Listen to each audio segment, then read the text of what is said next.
UP চেয়ারম্যানের অ্যাকাউন্টে ১৪,০০০ কোটি টাকার লেনদেন। এক সাবেক ইউনিয়ন পরিষদ চেয়ারম্যান এর ব্যাংক অ্যাকাউন্টে ১৪,০০০ কোটি টাকার বেশি সন্দেহজনক লেনদেনের তথ্য পেয়েছে দুর্নীতি দমন কমিশন।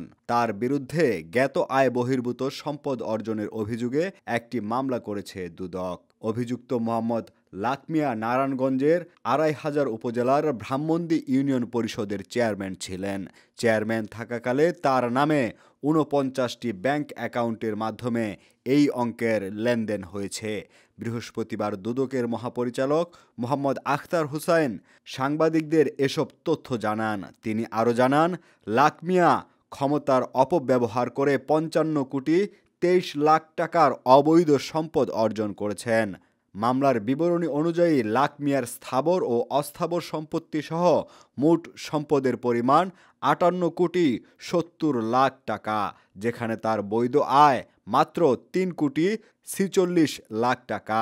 তার ব্যাংক রেকর্ডে দেখা যায় ১৯৯০ থেকে ২০২৪ সালের মধ্যে ৭,১৮৮ কোটি ৮৬ লাখ টাকা জমা এবং ৭,১৮৭ কোটি ৩২ লাখ টাকা উত্তোলন করা হয়েছে।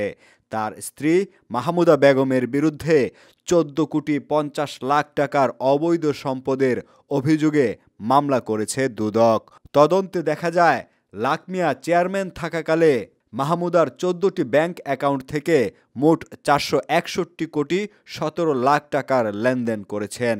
এর মধ্যে ২০০৭ থেকে ২০২৪ সালের মধ্যে ২৩০ কোটি ৬৯ লাখ টাকা জমা এবং ২৩০ কোটি ৪৮ লাখ টাকা উত্তোলন করা হয়েছে। এদিকে লাকমিয়ার ব্যক্তিগত কর্মচারী মোহাম্মদ মহসিন মোল্লার বিরুদ্ধেও তদন্ত নেমেছে দুদক। তার মাসিক আয় ছিল মাত্র ১২,০০০ টাকা। তা সত্ত্বেও তার ১৪টি ব্যাংক অ্যাকাউন্টে ১০,৩২২ কোটি ৭৬ লাখ টাকার লেনদেনের খবর পাওয়া গেছে।